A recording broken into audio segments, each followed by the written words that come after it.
Queria que você fizesse primeiro uma análise, né, sobre esses desdobramentos desde os últimos ataques do último dia 8 de janeiro. Como que você vê essa prisão de Anderson Torres neste momento? Bom, vamos lá. A prisão do Anderson Torres era esperada, é uma prisão cautelar, e aí, para a gente poder entender um pouquinho se essa prisão era ou não devida, vou fazer uma breve explicação do que é uma prisão cautelar. Então, a prisão cautelar é uma prisão que acontece necessariamente quando a pessoa investigada, ela ainda está sob estado de inocência. Então, vamos partir da premissa que esses fatos estão sendo investigados, muita coisa deve vir à tona, coisas boas e ruins, talvez, para o Anderson. O fato é que nós estamos durante uma investigação e a nossa Constituição Federal, assim como o nosso Código de Processo Penal, eles prevêem de forma expressa a possibilidade de prisão cautelar em 3 situações: garantia da ordem pública, conveniência da instrução criminal ou risco de inaplicabilidade da lei penal quando há uma chance de fuga. Me parece que aqui no caso do Anderson, o ex-secretário do DF, ex-ministro da Justiça, a prisão foi decretada com base na garantia da ordem pública. Vamos lembrar que os fatos que aconteceram em janeiro, os atos antidemocráticos, são de extrema gravidade, a gente não pode relativizar esses atos, e que o Anderson, além de ser ex-ministro da Justiça, ex-secretário de Segurança do Distrito Federal, também é delegado de Polícia Federal. Então, é uma prisão cautelar que tem inicialmente um prazo de 90 dias, pode ou não ser prorrogada, a depender de como é que essa investigação vai caminhar e quais serão os novos desdobramentos. Doutor, e caso seja prorrogada essa prisão cautelar, aonde ele ficaria? Como que desenrolaria essa questão em relação à sua prisão, caso ela seja, vamos dizer assim, efetivada mesmo? Perfeito. Durante toda a instrução do processo, a gente está ainda numa fase de investigação a cargo da Polícia Federal. Inclusive, a Polícia Federal foi a responsável pelo pedido de prisão preventiva do Anderson.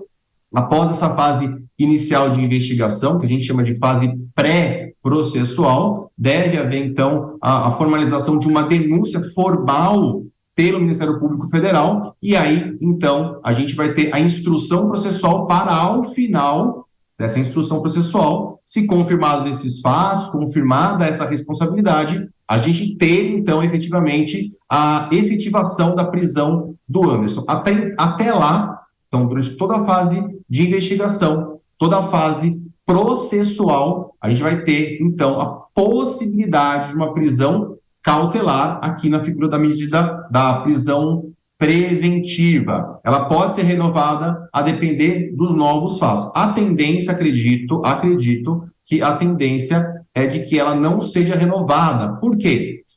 Nós temos uma situação de um ex-ministro, ex-secretário, que já sai um pouco do campo político agora, né? Então ele acaba sendo afastado, preso. A tendência é de que a possibilidade de prorrogação dessa prisão seja mais rara, não seja impossível, mas é algo que a gente vai ter que acompanhar os desdobramentos, que me parece são extremamente graves, vide aquela minuta que encontraram na casa dele, e serão com certeza fatos que ensejarão novas decisões.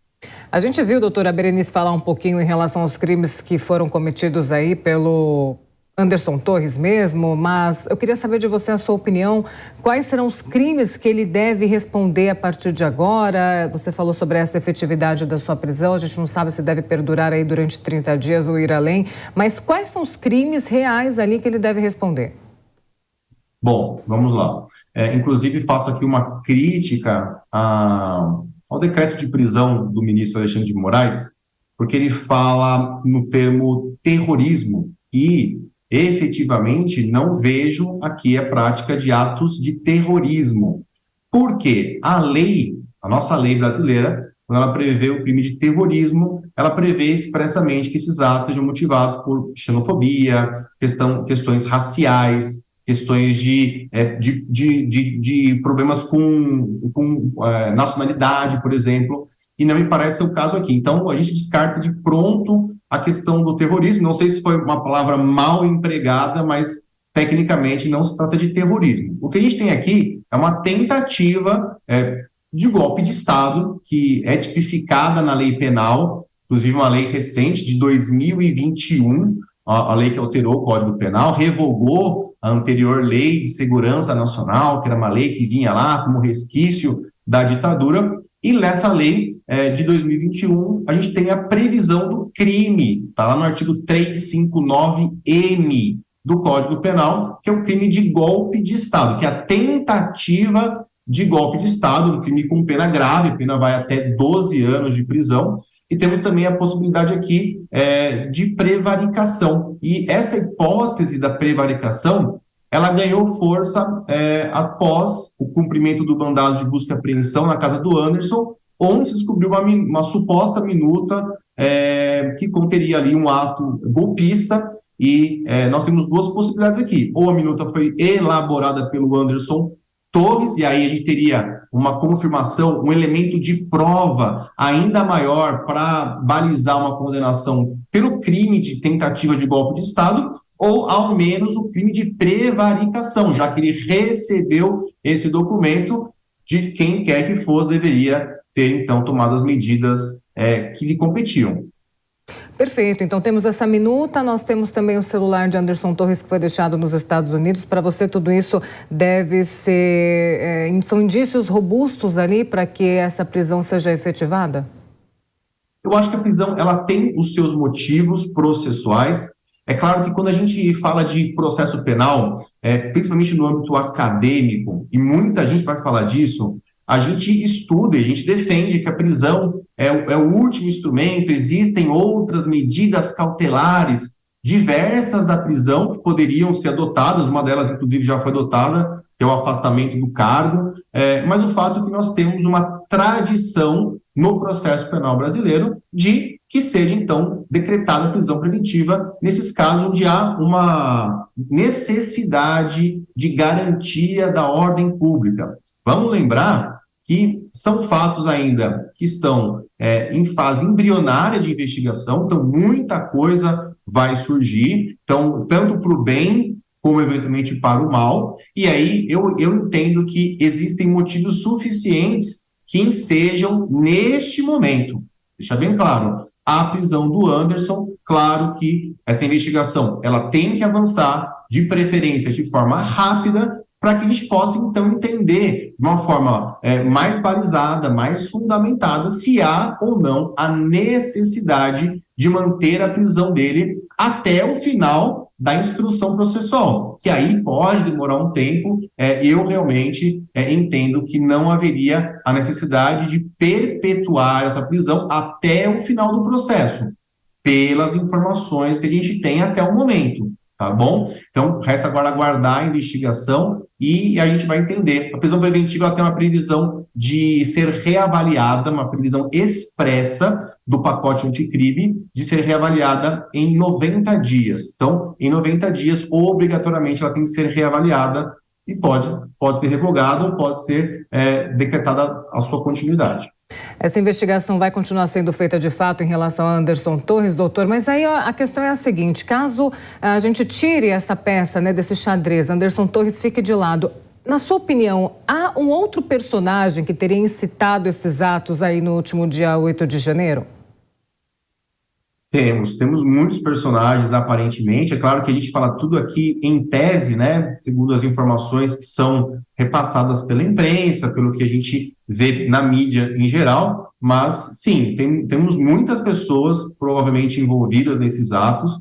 A investigação ela é extremamente necessária nesse ponto para a gente poder definir não só quem esteve lá presente no ato e praticou aquela barbárie toda, mas também, pessoas que incentivaram através de mensagens, através de conteúdos divulgados na internet, como também pessoas que financiaram esses movimentos, tá? Então, são fatos que ainda vão vir à tona, mas que são de importante relevância. A gente não pode ficar apenas na responsabilização de quem esteve lá. Claro, Essas pessoas, elas têm que ser responsabilizadas, não tenho a menor dúvida, na medida da culpabilidade de cada uma, e a gente então avançar, e me parece que estão avançando rápido nesse sentido, na punição de quem idealizou e quem financiou esses atos, que, no meu entendimento,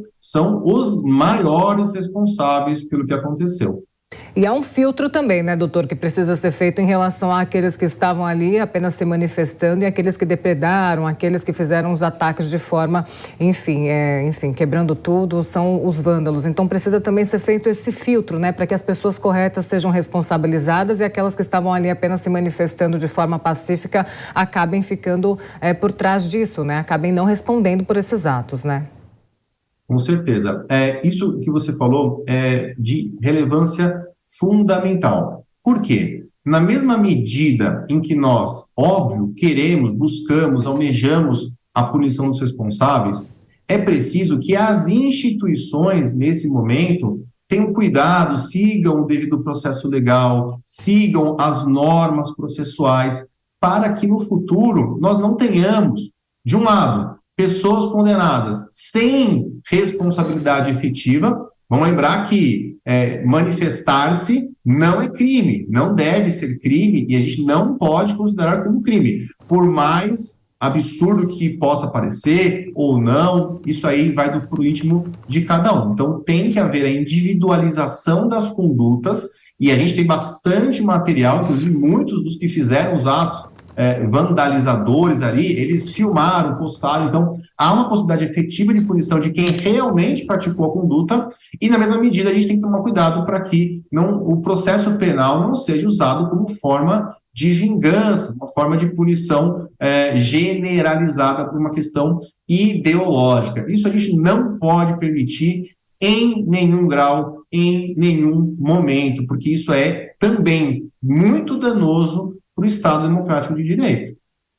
Perfeito. Doutor, mais uma questão também envolvendo a Polícia Federal. Você acredita que houve omissão em relação à Secretaria de Segurança Pública do Distrito Federal, ali em relação a esses ataques? Esse é um ponto também que deve ser discutido, né?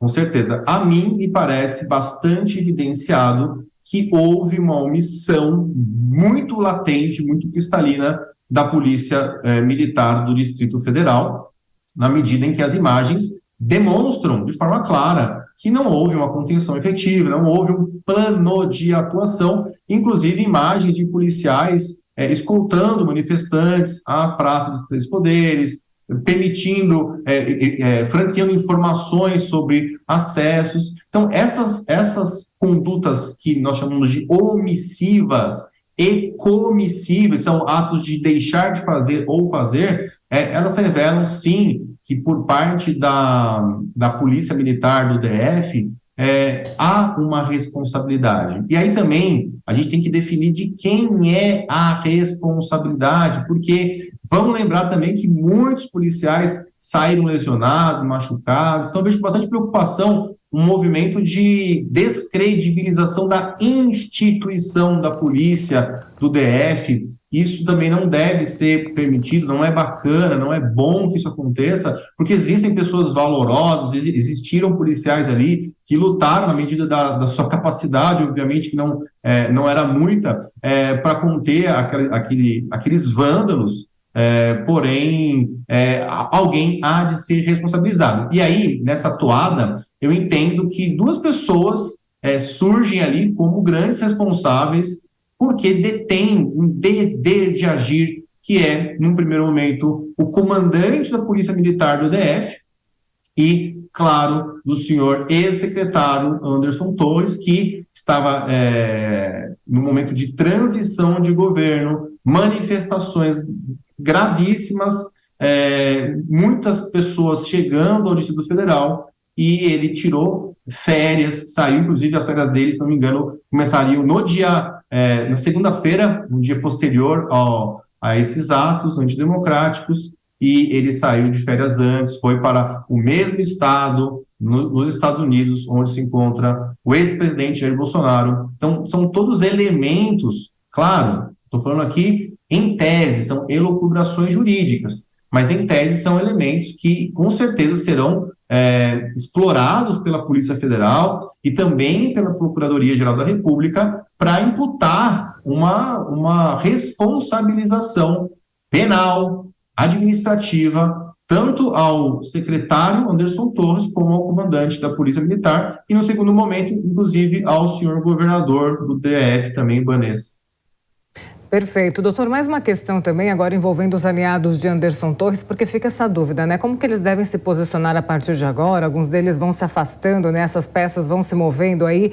E como que eles vão se movimentando durante as próximas semanas, né? Como que ficou essa última semana, inclusive, quando começaram a surgir esses indícios?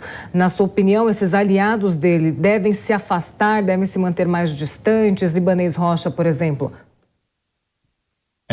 Esse é um movimento que é esperado. Quem atua no âmbito político sabe bem que quando a casa cai, né, diz isso no ditado popular, as pessoas saem realmente e se afastam. Então, eu vejo que agora o movimento mais previsível é de afastamento do Anderson Torres, né, perda de aliados, perda de pessoas que antes tinham um apoio incondicional, agora já tem um apoio muitas vezes condicionado e de repente até um desagravo. A gente vê isso inclusive em personalidades que surgiram nos últimos anos, empresários que tinham uma posição política bastante aberta e definida e nesse momento já começam a recuar, porque obviamente ninguém quer estar junto aí nessa situação, quer ser corresponsabilizado por essas medidas. Não que vá adiantar muita coisa, viu, Paulo? Porque